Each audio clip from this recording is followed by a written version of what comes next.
Assalamualaikum warahmatullahi wabarakatuh. Salam jumpa di podium pojok diskusi untuk para mahasiswa. Sahabat akademia, pernahkah Anda memperhatikan toko Indomaret dengan Alfamart yang lokasinya selalu berdekatan? Dari sisi konsumen, tentu itu menguntungkan karena di sana ada persaingan harga, di mana satu sama lain tidak akan berani memberikan harga lebih mahal untuk produk yang sama. Tapi pertanyaannya, apakah hal itu menguntungkan? Ya, apakah hal itu menguntungkan juga bagi kedua penjual? Mari kita jawab dengan menggunakan analisis game teori.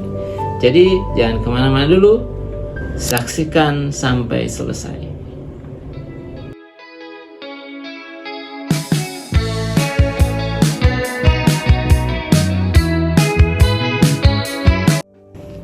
Sahabat akademia, pertama tentu kita perlu tahu apa itu game teori. Game teori adalah suatu pendekatan matematis yang mempelajari perilaku para pengambil keputusan independen yang disebut pemain atau player, di mana hasil atau payoff dari keputusan seorang pemain tergantung pada bagaimana pemain lain mengambil keputusan. Nah, situasi seperti itulah yang disebut sebagai game teori. Seperti misalnya kita bermain catur, kita akan melangkahkan pion, kuda, banteng, atau lain-lain tergantung pada bagaimana lawan kita memainkan anak caturnya. Game teori ini terus berkembang, dan salah satu solusi dalam game teori yang cukup terkenal adalah Nash Equilibrium yang ditemukan oleh John Nash. Atas temuannya ini, John Nash memperoleh Nobel Ekonomi di tahun 1994. Apa itu Nash Equilibrium? Akan saya jelaskan selanjutnya. Game teori sebetulnya sudah dimulai sejak lama, tapi pertama kali disusun sebagai sebuah ilmu adalah di pertengahan abad 20, yaitu ketika seorang ahli matematika berkebangsaan Austria yang bernama John von Neumann, beliau pindah ke Amerika di tahun 1928, kemudian bertemu dengan seorang ekonom Amerika yang akhirnya atas ketertarikan mereka terhadap game teori, mereka berkolaborasi membuat sebuah buku berjudul The Theory of Games and Economic Behavior yang dipublikasikan pada tahun 1944. Sejak itulah teori ini menjadi disiplin ilmu yang mapan. Sahabat akademia, lalu bagaimana game teori bekerja? Game teori sebenarnya terdiri dari berbagai macam teknik atau metode, tapi dari berbagai metode tersebut paling tidak ada 3 elemen utama. Yang pertama adalah pemain atau players, yaitu pihak-pihak yang terlibat dalam permainan dan membuat keputusan. Pemain bisa berupa individu, perusahaan, negara, atau kelompok lain. Yang kedua adalah strategi atau strategis, yaitu serangkaian tindakan atau rencana yang lengkap dan telah ditentukan yang dapat dipilih oleh setiap pemain. Dan yang ketiga adalah hasil atau payoff, yaitu keuntungan atau kerugian yang dialami pemain pada akhir permainan. Biasanya ditampilkan dalam matriks payoff. Sahabat akademia, ada 2 asumsi dasar dalam game teori, yaitu rasionalitas dan common knowledge. Rasionalitas, di mana setiap pemain diasumsikan bertindak secara rasional, yaitu mereka akan selalu memilih strategi terbaik untuk mendapatkan hasil tertinggi atau utilitas maksimum. Common knowledge yaitu struktur permainan diketahui oleh semua pemain, dan setiap pemain mengetahui bahwa pemain lain juga mengetahui.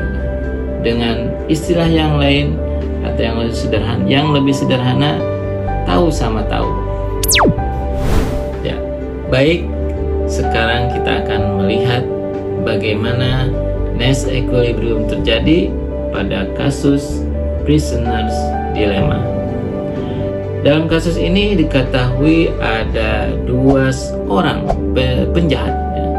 Kedua penjahat ini ditangkap polisi, tetapi polisi tidak memiliki bukti yang kuat ya untuk memberikan hukuman yang maksimal. Maka dalam hal ini polisi menginterogasi kedua penjahat ini secara terpisah, di mana masing-masing memiliki pilihan, yaitu mengaku atau tidak mengaku. Berikut ini adalah matriks payoff untuk kasus kedua penjahat tersebut. Pada matriks payoff ini terlihat ada penjahat A dan penjahat B yang masing-masing memiliki pilihan mengaku atau tidak mengaku. Ketika keduanya tidak mengaku, maka hukumannya masing-masing sebesar 3 tahun. Namun, ya, jika salah satu mengaku, maka yang mengaku diberi hukuman 2 tahun, sedangkan yang tidak mengaku diberikan hukuman lebih berat, yaitu 12 tahun penjara. Sedangkan jika keduanya mengaku, maka hukumannya masing-masing sebesar 8 tahun penjara. Mari sekarang kita analisis di mana letak Nash equilibrium dalam kasus Prisoner's Dilemma ini. Pertama, kita perhatikan saat B mengaku, maka ada 2 pilihan untuk A, yaitu opsi mengaku dengan payoff atau nilai hukuman sebanyak 8 tahun, atau tidak mengaku dengan payoff atau hukuman sebanyak 12 tahun penjara. Sehingga dalam hal ini A pasti akan lebih memilih dia mengaku, ya, karena payoff-nya atau hukumannya dia lebih rendah, jadi lebih menguntungkan. Jadi dalam hal ini best respon A ketika B mengaku adalah mengaku. Dengan cara yang sama, kita juga bisa mengatakan best respon A saat B tidak mengaku adalah mengaku.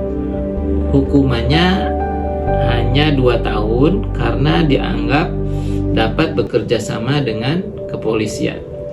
Sedangkan jika tidak mengaku akan dihukum lebih berat. Maka dalam hal ini best respon A ketika B tidak mengaku adalah mengaku.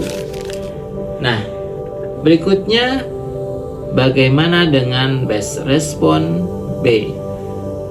Saat A mengaku, maka B memiliki opsi mengaku dengan payoff sebesar 8 tahun, dan jika tidak mengaku, payoff-nya atau hukumannya adalah 12 tahun. Sehingga dalam hal ini B pasti akan lebih memilih mengaku karena payoff-nya lebih rendah dan lebih menguntungkan. Lalu untuk best respon B saat A tidak mengaku adalah mengaku. Hukumannya hanya 2 tahun karena dianggap dapat bekerja sama dengan kepolisian. Sedangkan jika tidak mengaku akan dihukum lebih berat.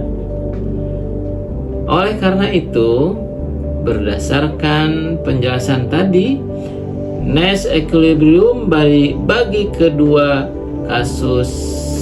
kasus prisoner dilemma ini terjadi pada kedua penjahat ini ketika mengaku, di mana hukumannya bagi keduanya masing-masing adalah 8 tahun.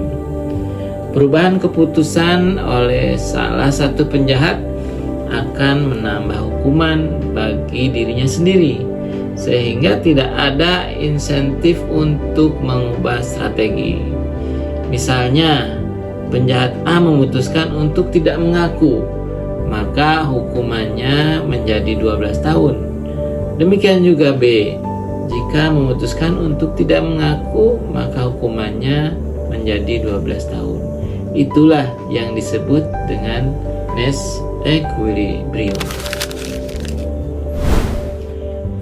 Sahabat akademia, kondisi ketika kedua penjahat itu mengaku adalah situasi yang kompetitif atau saling bersaing.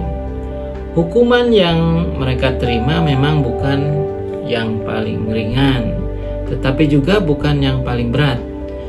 Jika kita melihat persoalan antara Indomaret dan Alfamart, kenapa mereka selalu berdekatan? Adalah karena mereka saling bersaing. Ya, akhirnya keuntungan yang bisa mereka capai adalah keuntungan yang suboptimum. Jadi bukan yang optimum, tetapi suboptimum. Ya. Nah, fenomena berkumpulnya para penjual produk-produk barang atau jasa yang sejenis, ya, seperti toko elektronik, ya, toko baju, bank, dan lain-lain adalah fenomena Nash equilibrium yang tidak bisa mereka hindari. Ya. Dalam materi game teori, sebetulnya bisa dilihat yang paling memberikan keuntungan optimum adalah ketika keduanya kooperatif atau kerjasama. Di dalam kasus prisoners dilemma tadi terlihat pada kondisi jika keduanya sama-sama tidak mengaku, ya, atau sama-sama bekerja sama untuk tidak mengaku, maka keduanya mendapat hukuman yang sama-sama ringan. Nah, di dalam dunia bisnis, kerjasama ini dikenal dengan co-opetition atau jadi co-opetition yaitu kolaborasi atau kerjasama perusahaan-perusahaan yang sebelumnya bersaing. Co-opetition ini gabungan dari cooperation dan competition. Konsep ini sangat modern dan sejalan dengan pemikiran dari Brandenburger dan Neelbaff di tahun 1996 yang menyebut bahwa cooperation with competitors dapat menciptakan nilai ekonomi baru tanpa melanggar prinsip persaingan. Nah, sebagai contoh dari bentuk kerjasama ini atau competition adalah kerjasama misalnya di otomotif, yaitu antara BMW dengan Daimler, ya, di mana keduanya yaitu BMW Group dan Daimler bekerja sama dalam infrastruktur pengisian baterai mobil listrik, ya. Jadi mereka bekerja sama di situ, ya. Kemudian juga kerjasama kalau di bidang perbankan, ya, kita bisa melihat adanya ATM bersama, ya, itu juga salah satu bentuk daripada competition. Dan dari dunia penerbangan misalkan ya. Nah, kita mendengar yaitu ada SkyTeams ya.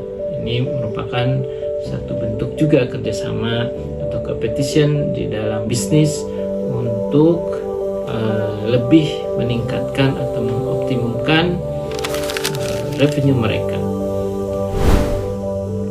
Nah, demikianlah sahabat akademia, ternyata teori permainan atau game teori dapat diterapkan di berbagai sektor dan bidang ya. Teori ini tidak hanya bersifat konseptual, tetapi juga dapat diaplikasikan dalam praktek nyata untuk menjelaskan berbagai fenomena ekonomi dan perilaku strategis antar pelaku.